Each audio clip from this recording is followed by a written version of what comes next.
Okay, so welcome to episode 10 of our DIY Lamborghini replica build. Can you imagine? We're filming our 10th episode right now. We're finally making some real progress, and today we've reached a pivotal moment where we connect two cages to each other. There is a lot that has to be done today, and getting everything lined up is gonna require a ton of effort. There will be no going back once all of that is welded.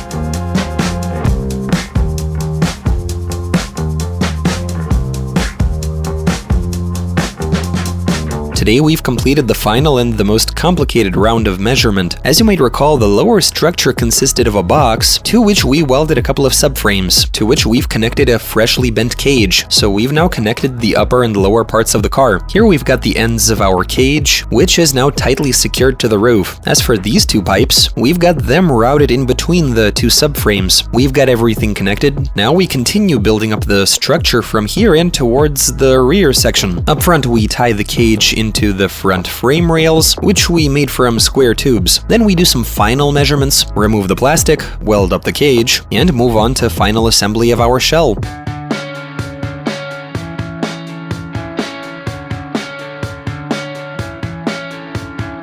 We've finally modified the pipe to make it fit. We've got a brace going to the rear, where we'll have a strut tower. However, we still haven't worked out the position of the strut tower, given we still have to figure out what we're doing with the subframe, the suspension links, whether we'll be running spacers or not. We'll just leave it alone for now.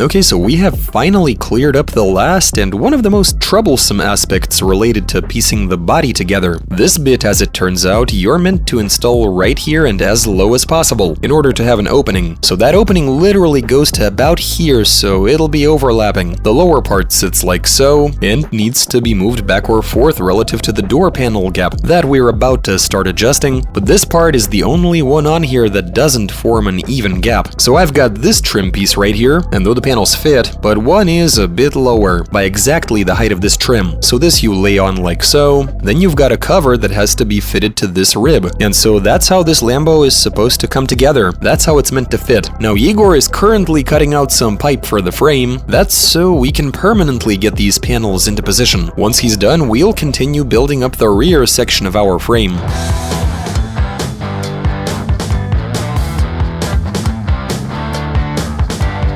I'm pretty sure Igor went out and robbed somebody. He's come over here with 4 jacks. That's so we can remove those logs and be able to adjust all of the clearances when installing the body panels in the rear. We should have done this a while ago. This is a much better way to do it. Up until today, we did not have these jacks, but now we do. And so let's get them into position, and that should even things out a bit.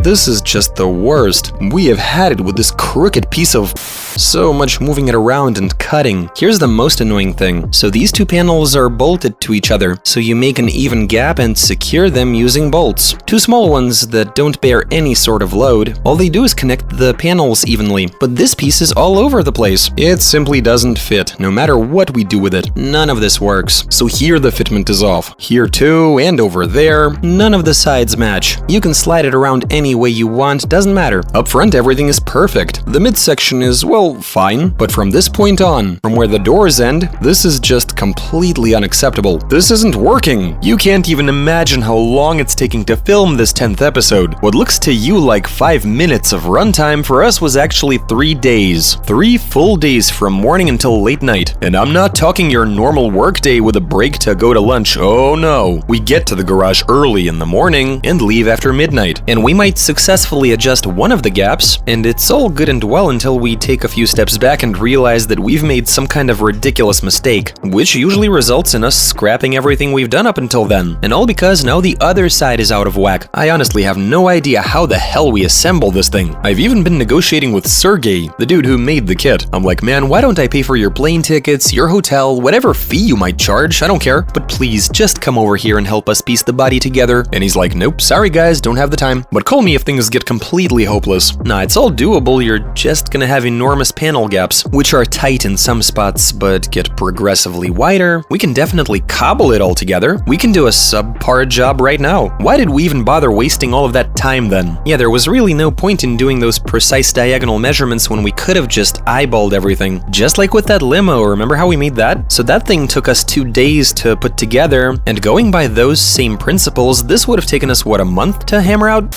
Let us test fit the cover. This side is bang on. Everything is where it needs to be. Now onto that side. This side is also good. Now let's get the cover. Maybe we attach it with some self-tappers? So we're sending it at this point. Let me go get them.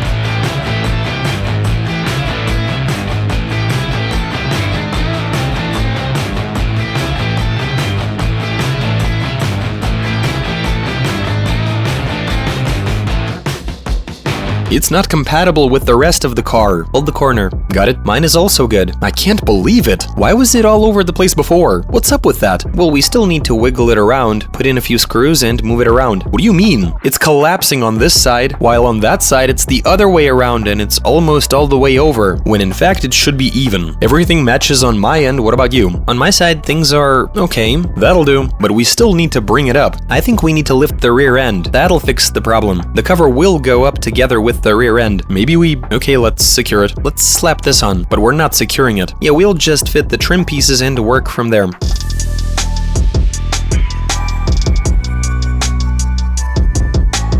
Everything looks good on my side. What's your situation? I'm also good. Can I have a look? Well, you have a look at mine. Dude, your side is a complete mess. Are you kidding? We need to lift the ass up. You think that'll correct the gap? Well, there has to be a gap. I mean, it is a cover that you open and close. Here it's 1 millimeter, while over there it's a good inch. If we lift the back end, that'll get rid of the gap in the middle. Let's get everything properly adjusted first. Maybe you can tell us why we've got these gaps. Looks like you got a huge gap over here. Yeah, but how do you place it to get a tight gap? And it's the same on that side. I am furious. Give me 5 for keeping your cool. Now that guy is like your typical YouTube commentator who starts talking smack about the gaps being too big. Let me conduct analysis and roll out a summary saying that you should do it all over. And he calls himself an engineer. In construction, mind you. This guy's also an engineer, but he's an expert in designing cars and tractors. Oh yeah, and Lamborghini did used to make tractors. The rear end doesn't match the middle, but once we secure all of these panels, the rear actually looks complete. After carefully measuring out both sides of the car, trying to find a position in which we'd get at least somewhat even gaps, let me show you what the problem is. You see, these two pieces are different. Two symmetrical bits that mirror each other, they're different.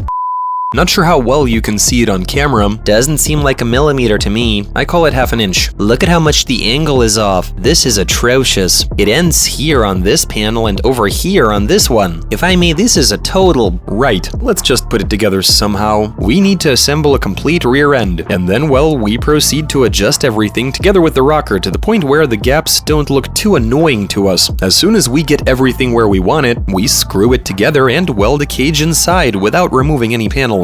Consider this final assembly.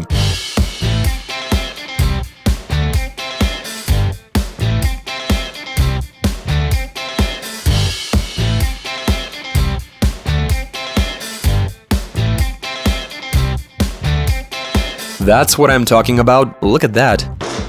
It's nice and durable. It's good to drive. What about this?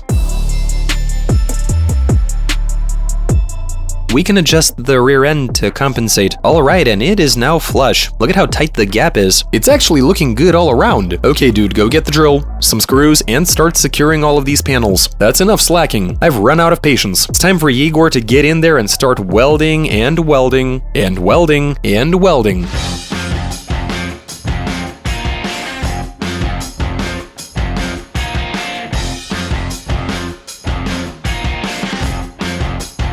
So despite all of the setbacks we've constantly been encountering, which have been keeping us from sorting the exterior and preventing us from welding up the frame, we have prevailed. We were able to sort all of those issues, and I am sitting inside a fully assembled Lamborghini body. We're gonna finish this build really soon. Seriously though, the hardest part had to be all of those minor adjustments, measurements, and all of that. Right now it's all measured up and pieced together. We're looking good. All around everything seems to be even at a quick glance. And here I am cutting stuff.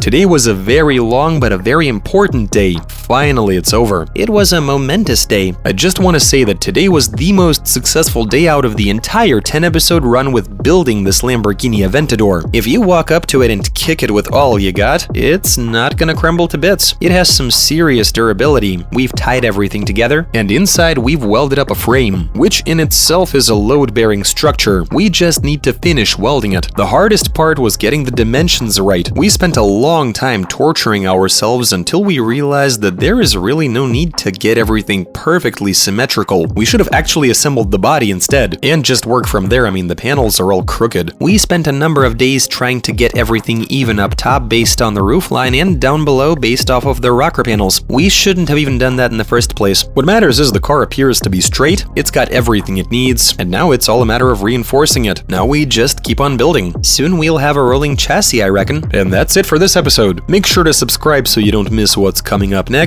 That's it for this one. See you soon. Bye.